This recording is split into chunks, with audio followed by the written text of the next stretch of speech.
C'est une histoire d'amour multiple, avec le rêve qu'on a eu, le rêve qu'on a réalisé pendant 35 ans, avec notre public qui vient, avec l'ensemble de la troupe, avec le rêve d'être artiste, avec la réalité d'être artiste, avec le monde qui nous entoure, avec l'envie de partage. On avait deux rêves, c'était de faire un spectacle et de changer le monde. Il y en a un, on ne l'a pas fait, puis l'autre, on a réussi.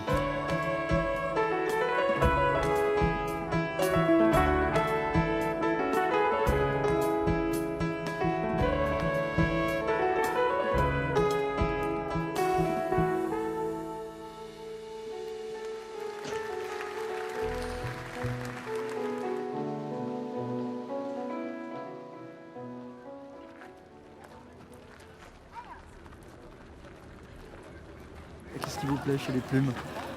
Le côté magique, la fête, le côté décalé du cirque, Humour, poésie. l'humour, poésie, la plume, la légèreté.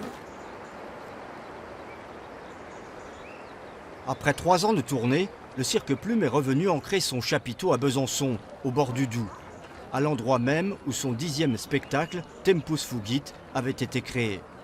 L'aboutissement d'une invitation à la fête qui s'inscrit une nouvelle fois dans l'éternité de l'instant qui leur est cher, là où viennent se caler les rêves d'une vie d'artiste et ceux du public. Ça ressemble à aucun autre cirque en fait, hein.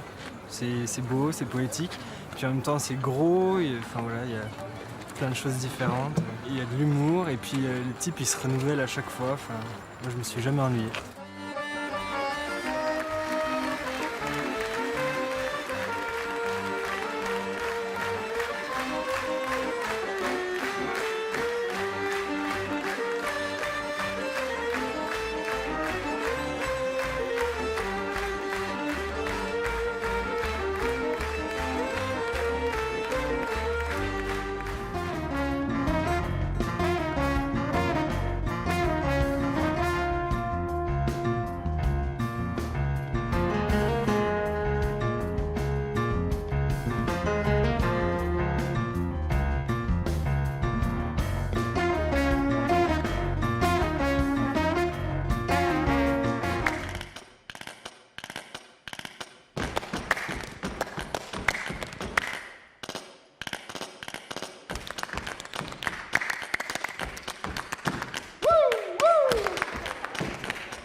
On a fait notre boulot et on a déjà transmis.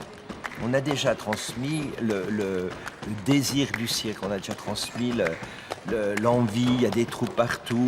Et puis après, il y a beaucoup de gens qui sont aujourd'hui des gens importants dans le cirque qui ont reçu ce désir-là au cours de représentations du Cirque Plume dans leur enfance, par exemple. Et eux, ils ont déjà aussi merveilleusement créé du désir pour d'autres. Nous, on disait, le cirque, c'est l'éternité du saut périlleux. Je venais voir les spectacles du Cirque Plume quand j'étais petit, et c'est un univers qui me faisait rêver, et surtout Pierre Cutlac, avec qui je travaille maintenant sur scène, qui est un monsieur qui me faisait beaucoup rire quand j'étais petit. Une belle image de la jeunesse. Oui! C'est une bande de potes à la base, vraiment, qui ont vieilli, qui ont mûri, et puis il y a des plus jeunes qui arrivent. Donc oui, tu as cet aspect famille d'amis qui ressort très fort dans ce cirque, et ça, c'est juste magnifique à vivre.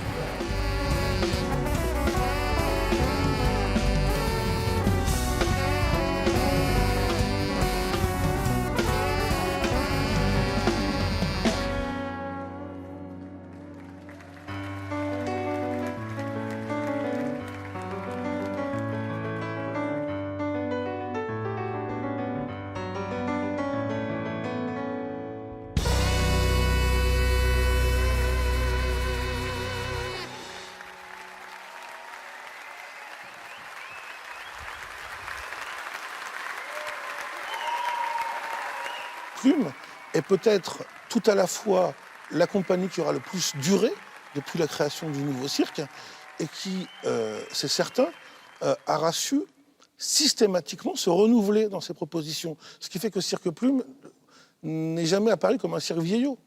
Il a toujours été de son temps, aussi parce que les questions qu'il pose sont des questions de tout temps.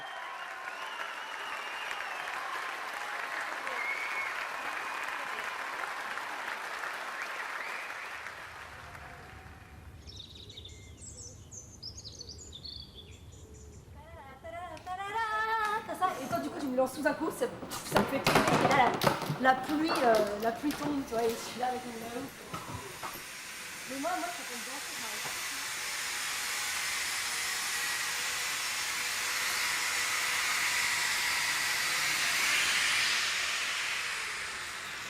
Le temps est venu pour le cirque Plume de dérouler l'élégance de son au revoir. C'est décidé, la dernière saison sera donc l'ultime création, le 11e et dernier rendez-vous avec le public. Et même s'ils sont embarqués dans le présent de leur travail, les Plumes pensent forcément à l'origine de leur aventure, aux envies de partage de leur début, déjà évoquées dans Tempus Fugit. Le spectacle s'appelait Tempus Fugit. Donc je suis en haut de la colline, je vois le bout de mon chemin.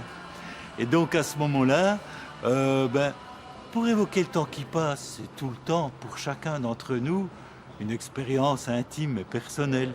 Donc pour moi, c'était d'évoquer par touche un petit peu déjà des éléments réels de ma vie, mais aussi peut-être aussi d'évoquer que pour notre aventure, c'était accéder à un monde qui, avant nous, n'était pas ouvert à tout un chacun.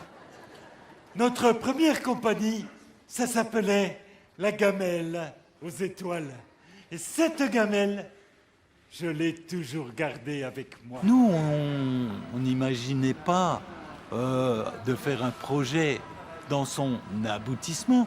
Le but, c'est le chemin. On était sur un chemin. Et nous, on a eu quand même le loisir de grandir à notre rythme, à notre idée, sans avoir d'obligation, d'objectif, de réalisation. À 30 ans, on a fait notre chemin chaque jour de notre vie, mais on vivait le moment présent à chaque fois. Et maintenant, la fanfare, les attractions ici présentes sur Claire-Moulin va présenter un petit morceau de Kurt Weill que tous les rock'n'rollers connaissent. À la Mama Song, c'est parti.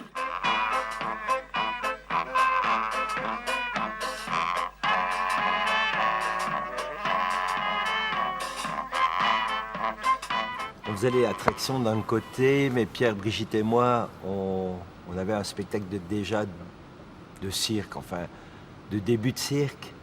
Et puis Vincent avait son spectacle de jonglage. On s'était tous rencontrés à la Falaise des Fous en 80, c'est à peu près la même période.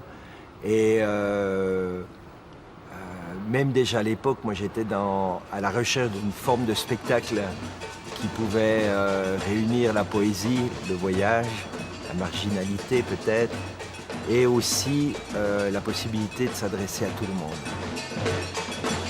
Il y avait des précurseurs, donc le cirque baroque qui à l'époque s'appelait Le Puy aux Images avait commencé avant nous.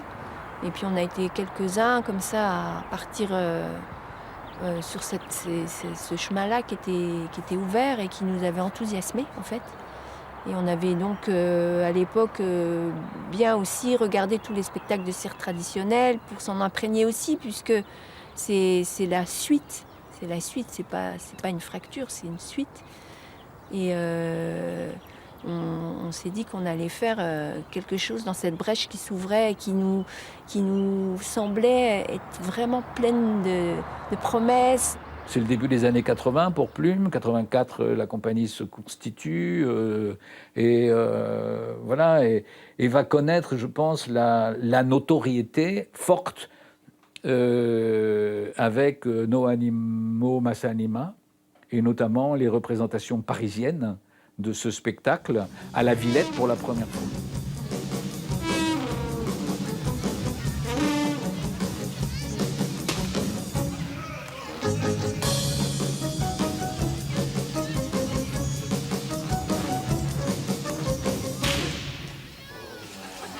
Les thèmes qui sont abordés sur cette fin de parcours sont aussi des thèmes liés à l'âge. Donc on est à l'âge où on se pose des questions sur le temps qui file.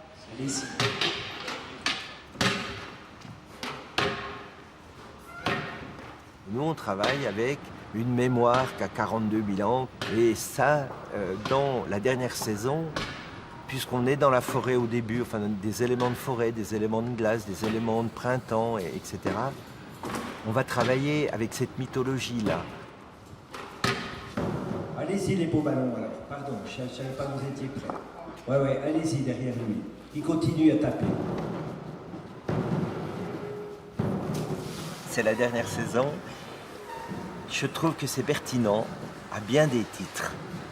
C'est pertinent parce que c'est notre dernière saison. Voilà. C'est pertinent parce que, est-ce qu'avec le changement climatique, est-ce qu'on ne vit pas nos dernières saisons? À force de faire des conneries, ça devait bien nous arriver. C'est pertinent aussi parce que la dernière saison, c'est les éléments des saisons. Et on va utiliser le bois, les feuilles, le vent, la pluie.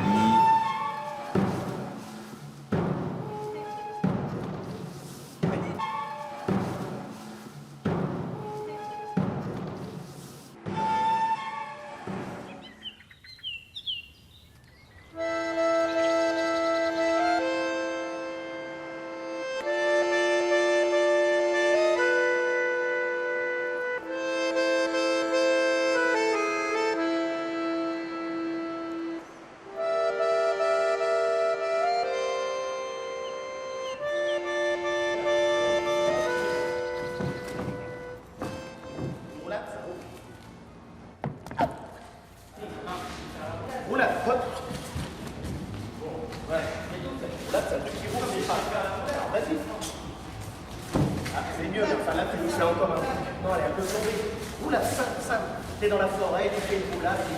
Une roulade, tu racontes une histoire, pas une roulade, improbable. Mais vous voulez bien reprendre un coup les roulades et faire voir si toute la troupe arrive à faire des roulades.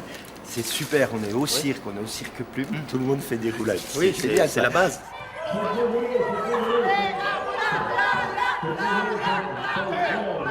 Il y a aussi l'émergence de la notion d'auteur, tout simplement.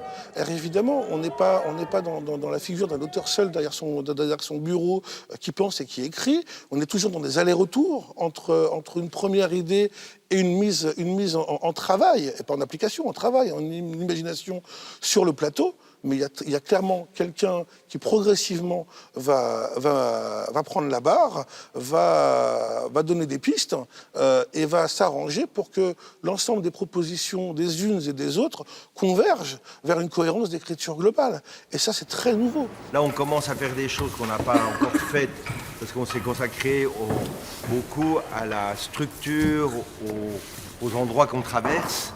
Mais maintenant, on va traverser aussi les endroits de jeu et tout.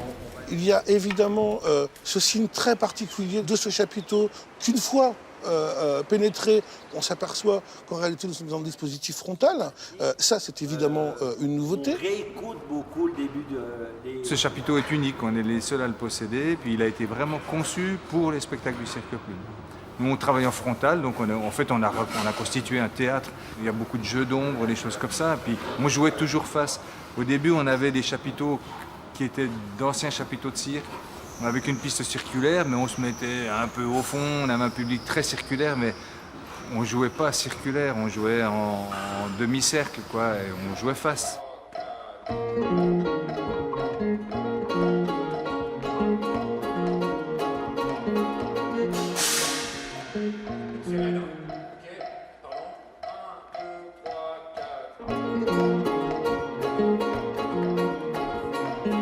Ils sont musiciens, alors ils ne sont pas toujours que musiciens, mais ils sont musiciens. Là, non seulement ils sont dans l'espace de représentation, mais ils sont toujours dans l'espace de représentation. Et elle n'est pas une musique qui accompagne, elle est une musique qui porte ce qui se passe. Et là, c'est effectivement une des marques de la singularité de Plume.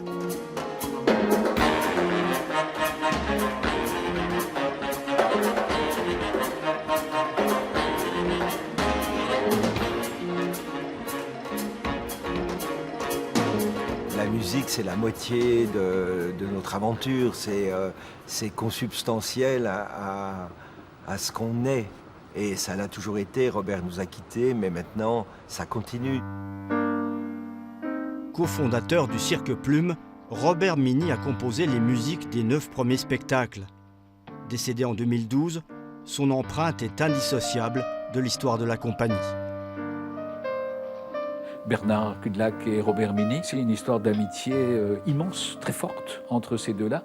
Donc, ils ne vont pas se quitter. C'est Robert qui va composer toutes les musiques de Plume, donc avec le talent que l'on sait.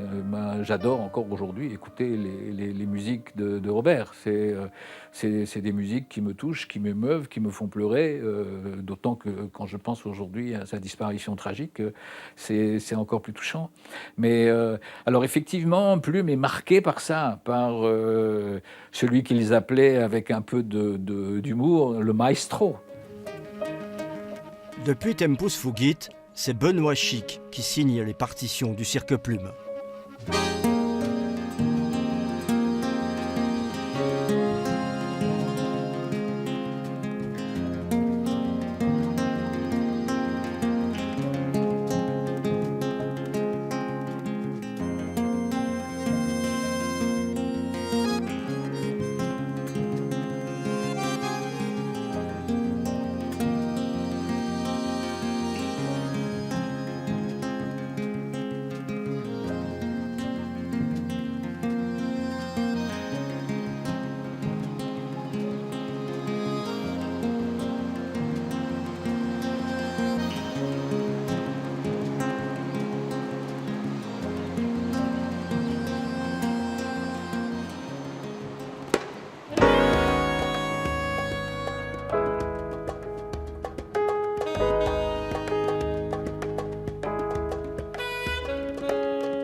Ça fait 20 ans que je suis parti, donc il s'est passé plein de choses.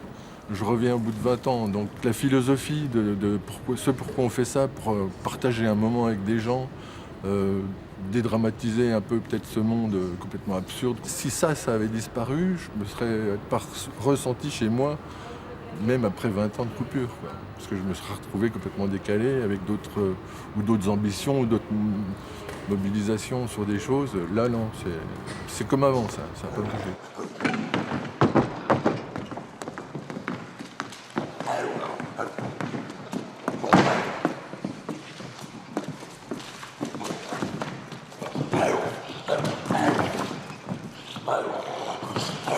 On va partager un moment de plus avec les gens. On espère qu'ils seront emballés, au moins qu'ils auront passé une bonne soirée et qu'on aura partagé ce moment-là.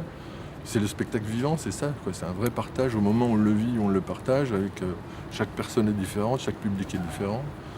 Et ça, on ne met pas en boîte pour faire un film ou une captation. C'est un moment qu'on va jouer, répéter, jouer devant des gens et partager ce moment-là, quoi.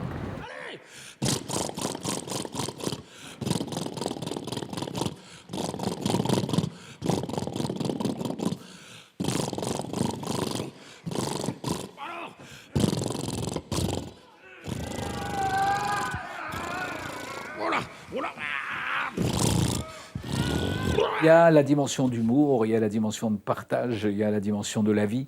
Donc Bernard est un poète profondément. Donc c'est sa vision du monde, effectivement, qu'il a su insuffler donc, à ses spectacles. Bernard disait « Mon souci à moi, c'était de parler à tout le monde, aussi bien aux profs d'université qu'à mon grand-père polonais. »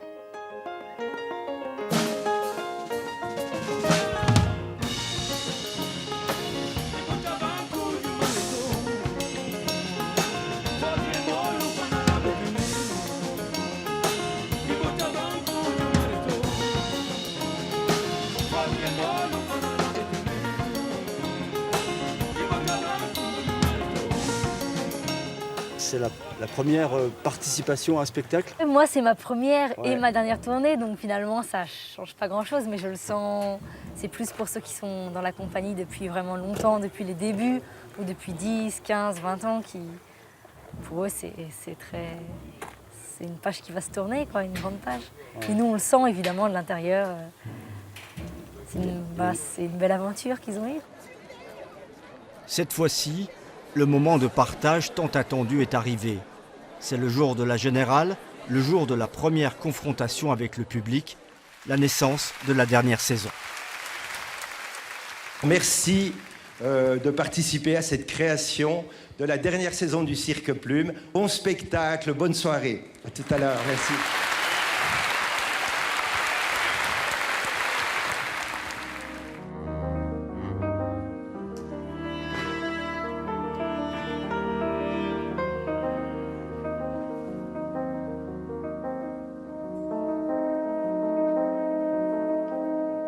Il était pertinent de faire quelque chose autour des saisons, autour de cette relation climatique, mais aussi du temps. C'est encore une fois du temps, mais c'est aussi qu'est-ce qu'on est, qu'est-ce qu'on fait, qu'est-ce qui se passe en été, qu'est-ce qui se passe en automne, et puis aussi les rituels qui sont propres à chacune de ces saisons.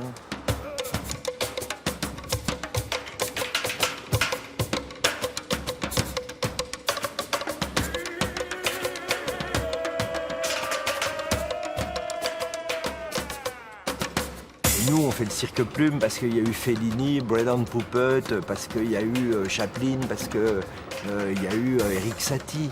On a eu un héritage. Les gens qui sont plus jeunes que nous, ils ont eu un héritage de leur culture, puis un peu du Cirque Plume pour beaucoup.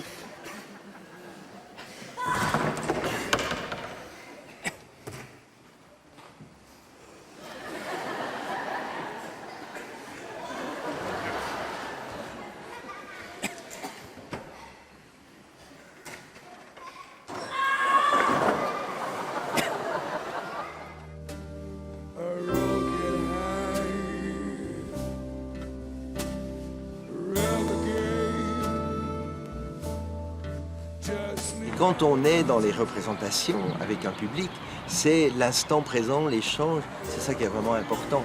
C'est comme une histoire d'amour. L'histoire d'amour, c'est quand on la vit qu'elle est importante, c'est pas quand on la pleure.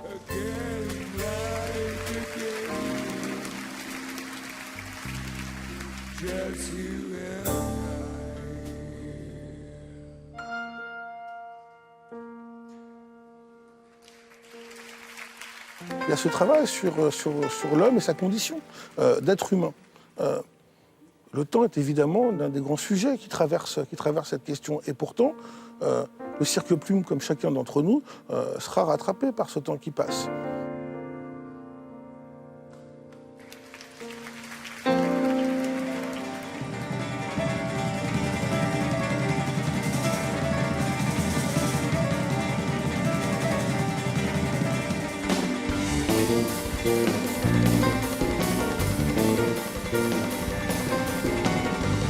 Moi, je trouve qu'on a eu la chance de vivre une très belle aventure. Ça me semble pertinent. À un moment donné, quand on a un certain âge, où on va avoir un certain âge, puis c'est dans 4 ans, ou peut-être 5, mais de dire, à ce moment-là, c'est le moment d'arrêter. C'est le moment d'arrêter pour aussi peut-être nous retourner sur notre aventure et pourquoi pas en faire quelque chose d'autre. Mais c'est aussi que c'est bien de bien finir, je trouve, quelque chose.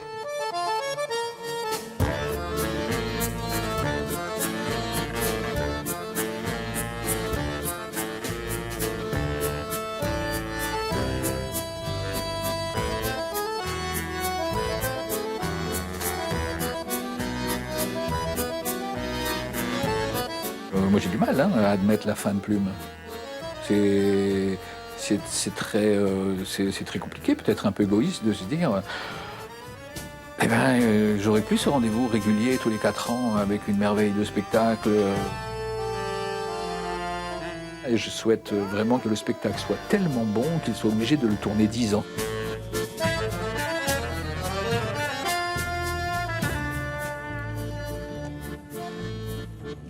D'aucuns annoncent la fin du Cirque Plume, mais c'est un début. C'est le début d'une aventure, d'un spectacle qui est en train de vivre. Un spectacle, il est vivant quand on le joue, mais il est vivant quand on le crée.